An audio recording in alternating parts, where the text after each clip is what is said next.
Welcome home all. It is Monday, and that means it is time for 10 Minutes of Truth. Thank you for joining me as usual.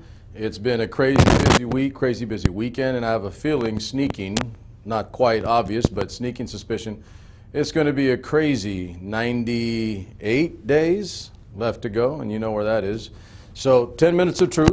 It's Monday, you know, the kickoff show, and we go through the week, get to cheap day night at the end of the week.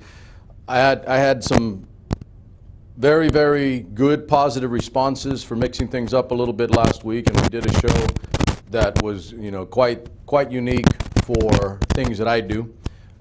Most of you guys know that other than the cheap date night, I like to talk about heavy material, heavy items, things that are extremely important. But I'm not going to lie, I enjoyed my time, and I'm enjoying my time searching, finding, reconstructing, rebuilding relationships with family that I've not seen or that I've lost or that has been out of my life for quite some time. And only now at this point in my life do I have the ability to make up for lost time, and you're never too old to do that. If you're still breathing, make it happen. So that show went a little longer than normal last week. It's normally 10 minutes of truth, and I usually cheat and go about 15. That one I went like 30. Point of privilege and a moment of forgiveness on your end, please, but it was definitely well worth it. And for those of you guys that did watch, I appreciate your time and your energy spending with me. And definitely if you're family or close friends, because some of you might as well be my family regardless of your blood, you are that tight with me deep into who I am and what I do. And I wanted to share that moment with you, that extended moment of 30 minutes, but it was definitely worth it. And some of you actually commented that weren't entirely sure because I don't speak about it, but it does have segue to what we're doing today on tonight's show. I rarely, if ever, talk about faith on air or where my faith is, head and heart. And it's not that I don't have a faith or faith in something greater than myself. I blatantly do. But I don't believe it is my place to pontificate, pun for some of you, pontificate in terms of what my beliefs are and what they should be for you. If I do, they're more illustrative than anything else about who I am, what I do, etc. And I'll leave it at that. But for the most part, I am a firm believer. Some of you guys may not like it, but I'm constitutional in that respect.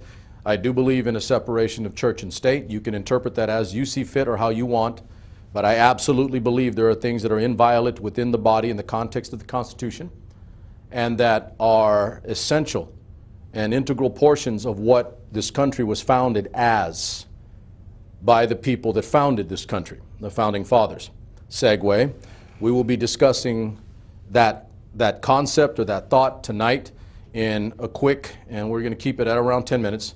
It's going to be tough, but tonight's show on 10 Minutes of Truth will be dealing with monuments, race, and our path forward.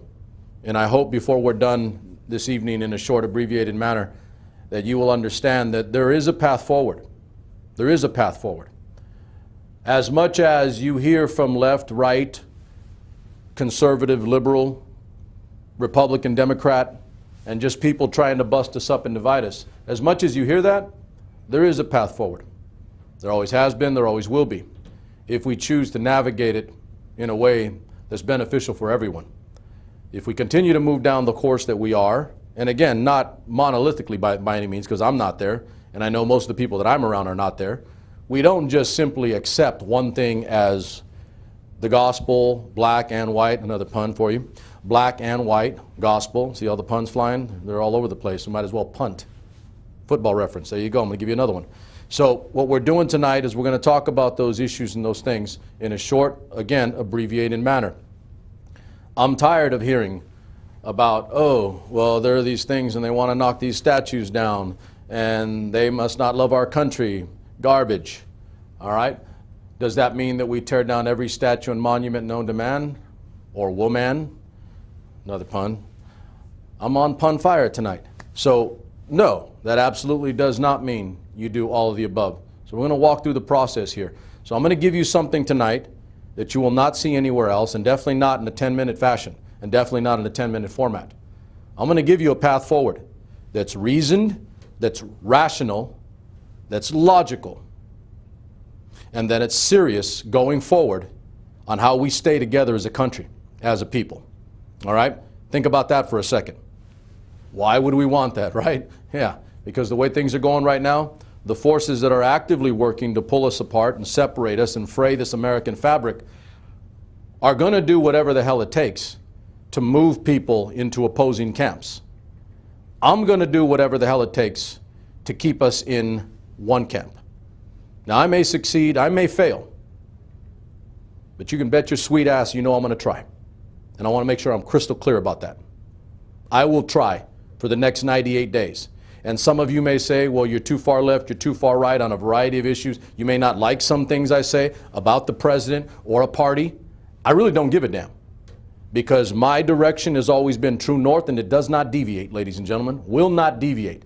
I've mentioned to you and I put into our group, I have never placed priority in person, party, politician, or president, other than one time in my life, and that's when I served.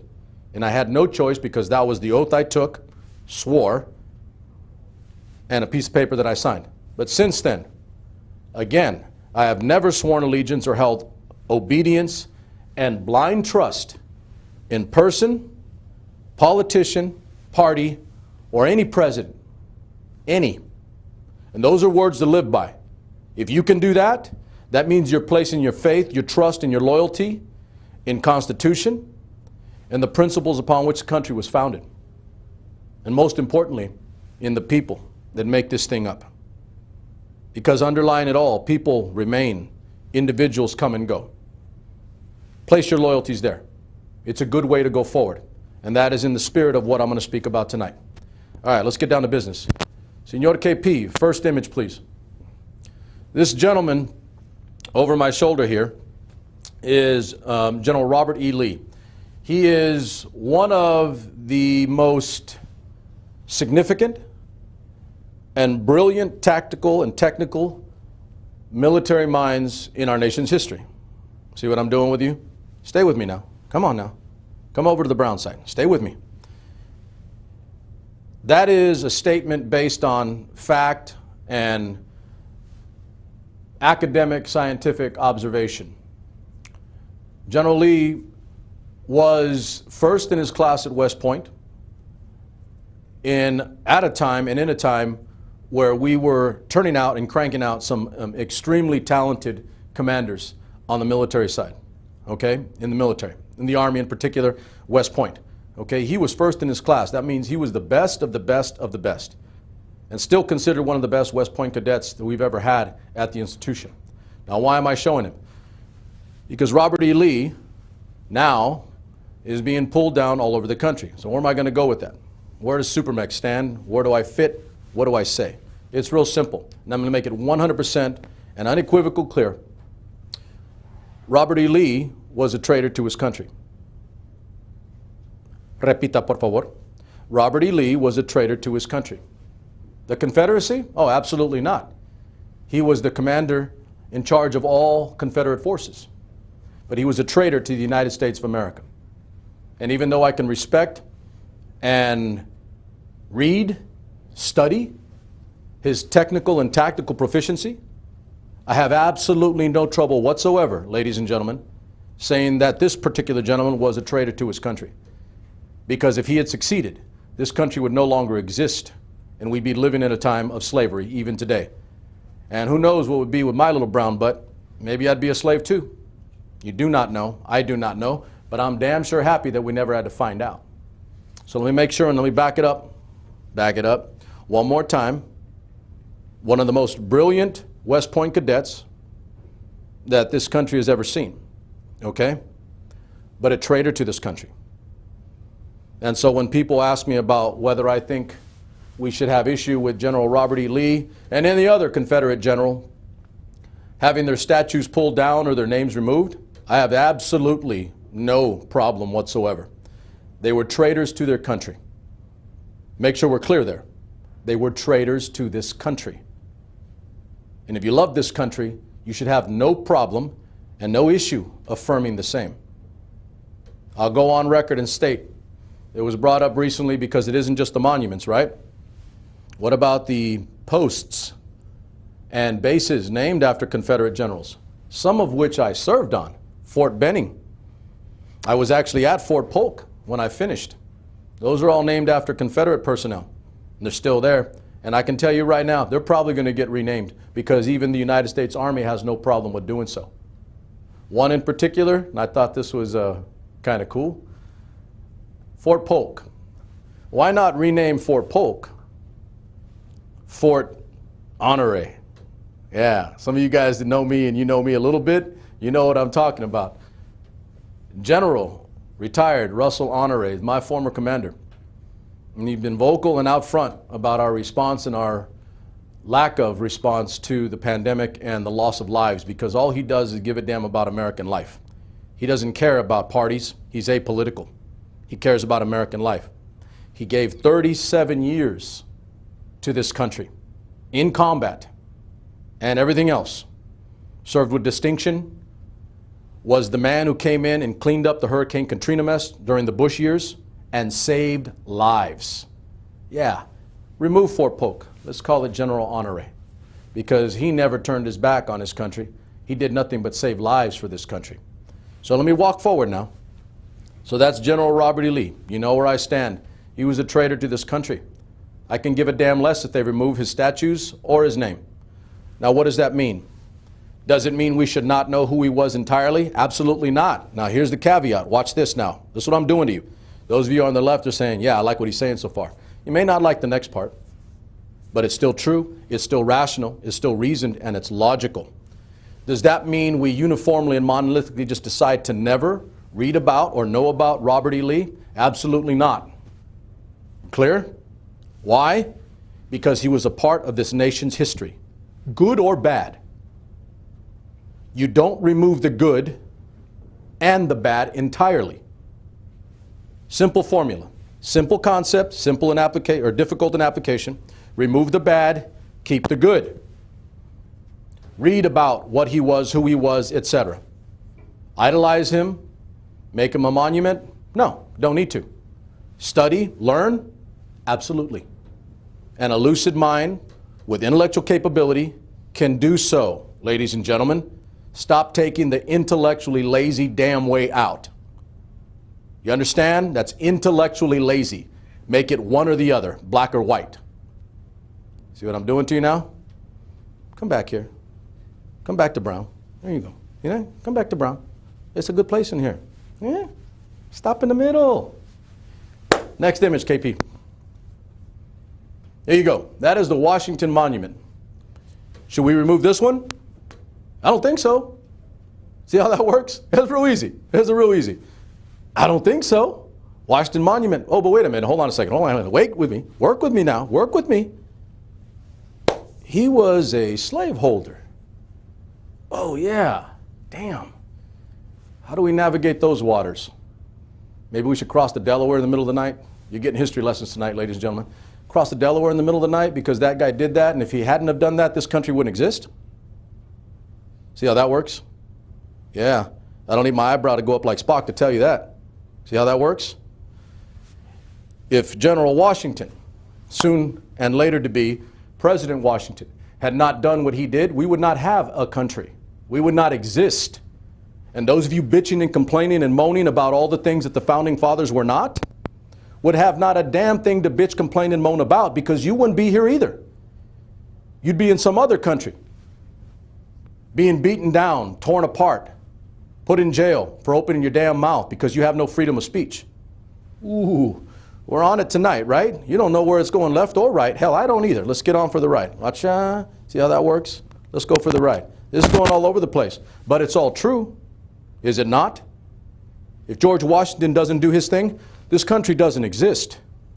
Your freedom of speech, your right to bitch, moan, complain, cry, life, liberty, and the pursuit of happiness, and all of the above, do not exist. Do not exist. So hold yourself and slow that roll, because you will not get into that on my watch. Next image, please. There's this dog right here. All right, you kind of know where I'm going. You feel the tone and the tenor of it? Absolutely. This man right there, that's Abe Lincoln. That's our 16th president. Easily understood to be and considered one of the greatest, if not the greatest by some lists, on the list. Okay? On the list. Now think about this. Why is he here? Oh, he should be easy, right? No. Work with me now. Work with me. Abe Lincoln didn't move to and involve in the Civil War specifically and uniformly only for slavery and abolition of slavery. No, no, no, no, no. Walk that back. It was a stand morally, ethically, on the rights of the United States government in relation to the states' rights and their rights to exist independently of the federal government. A states' rights issue, quite literally. Okay? It didn't start, and let's be clear, I'm a U.S. history teacher, let's be clear. We didn't fight the Civil War initially, ladies and gentlemen, initially to abolish slavery. Okay? The country's oldest evil. They're actually older, but we'll get that to another time. That wasn't why we started this. That's not why we fought a civil war. Did it become that? Yes, absolutely. And was the end result the abolition of slavery, and then amendments to make sure and ensure that all citizens in this country are created equal, back to our founding principles that we're not, because 3/5 rule in terms of black folk? I can go on and on. But you see where I'm going here. Stay with me. Do we say that Abe Lincoln should not have a monument? Should we tear down his statue? Because he didn't fight the Civil War, initially at least, to abolish slavery. Should we hold him to that standard? The answers, the questions are all quite literally and understandably, for those of you guys that stay with me at all or watch any of my shows, they're quite obviously and literally rhetorical. They're rhetorical questions. You know the answer. You know it deep in your bones, deep in your soul, and deep in your American heart, if you still feel that way, if you believe that way, if you think that way. Yes? I think so. It's a simple one. No, we don't tear down his statue. You don't. I'm going to say it again. Keep the good, remove the bad. Can we acknowledge and not be intellectually lazy? There's that term again. And acknowledge, yes, we understand that Abe Lincoln did not fight the Civil War to begin because of slavery alone. He did not. Was that the end result? Hell yes. Was it a good result? Hell yes. Was it a result that we still benefit to this day? Hell yes. Before I move on any further, let's be 100% clear. I've shown you 3 images of 3 different gentlemen in our history. One should be removed. The other 2 should not. The image, Washington Monument, give me a little bit of leeway. 2 should not. Because they were instrumental and integral into building the possibility that we can go forward on proper principle and a good belief in what this supermex nation, my America, is. Taking the good, ladies and gentlemen, and removing the bad. Here's a term for you. Throw the baby out with the bathwater. We all know that to be stupid. I'm literally putting it in these terms and in this form for you. Throw the babies out with the bathwater, in this particular case, Washington and Lincoln. The bathwater being Robert E. Lee? No. There you go. Simple form, simple understanding, simple and comprehensible. It's about as easy as it gets. Last image, please. There you go. Mount Rushmore. Now I'm going to throw you this caveat out you. Let me get you some chigouts and maybe a kick to the chin with my Thai boxing on you. You better watch yourself. Former world jiu-jitsu champ. You better watch yourself. I'll choke you. I will put a choke on you. Little anaconda. Actually, anacondas are big. You don't want to play with the little ones. Okay, so this is Mount Rushmore. And for everything that I've said, it should be understandable and obvious and simple, right? Oh yeah, well, you just said that all those guys did incredible things and that we should keep the good and remove the bad. So why is Mount Rushmore up on my list? I'm going to tell you why. Watch this. I'm going to fry your noodle a little bit. Let's get back into the matrix, because I actually see all that stuff coming down and I know exactly where the woman in the red dress is right now. Don't follow my fingers, follow my eyes. Mount Rushmore, as we've been reminded recently because of our president's hoorah into that area this past month, Mount Rushmore is on Indian land, Native American land. Yeah. Watch that. Understand? Stay with me now. Some of you do. If we are the United States of America, and we actually believe in the rule of law, we are founded on principles that might doesn't make right, that reason trumps Trump. You like that, huh? Reason trumps Trump. Double play on words, baby. If we believe that we are that shining city on the hill, if we are the country that people come to because law rules over might and corruption and blatant disregard for law, then you better start asking yourself some questions about Native American lands. Because the United States signed contracts and treaties with tribes all over this country as we were jacking them for their damn land. You understand? We jacked them. We killed them, murdered, robbed, raped, pillaged. If you ask me, that's the original American sin. That is the original. No disrespect on what happened with slavery. But the original American sin is the United States and its people jacking Native Americans for their land. While they killed them, while they robbed them, while they pillaged them, and got them to sign contracts handing over things that would no longer be theirs for centuries to come, that they're still living under, by the way. So why is Mount Rushmore over my shoulder like a boulder? Because contract was signed, treaty was signed. This is on their land.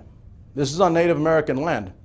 So for the record, and as I finish up tonight, so you understand exactly where I'm at on principle of the American process. Do I like watching people burn my American flag? Absolutely not. Do I support someone's right to do so based on their freedom of expression? Absolutely. You see how that works? Do I like and enjoy seeing someone kneel during my national anthem? Absolutely not. Do I support their right to do so? Absolutely. Would I not be happy if Mount Rushmore were turned into rubble and torn down? That would hurt. We signed a contract, this country of mine, this Constitution of mine, principle, and we should abide by our contracts and our treaties. So if it came to pass, I'm not saying it will, I hope it doesn't, by all means, but if it did, it would uniformly and absolutely be 100% behind their right to do so. We clear now? For all of you out there that think you're really American, this is American. This is real American. We actually abide by our words and our principles, even when it hurts. You understand now? Think about that for this week as we head into another mess and we see more garbage coming. Stay focused, true north. Don't deviate because a party or a president or a person or a politician pulls you one way or the other. Stay centered. And if you want, stay with me. And I'll help you stay centered through this mess for the next 98 days. Thank you for being here. Supermax is out.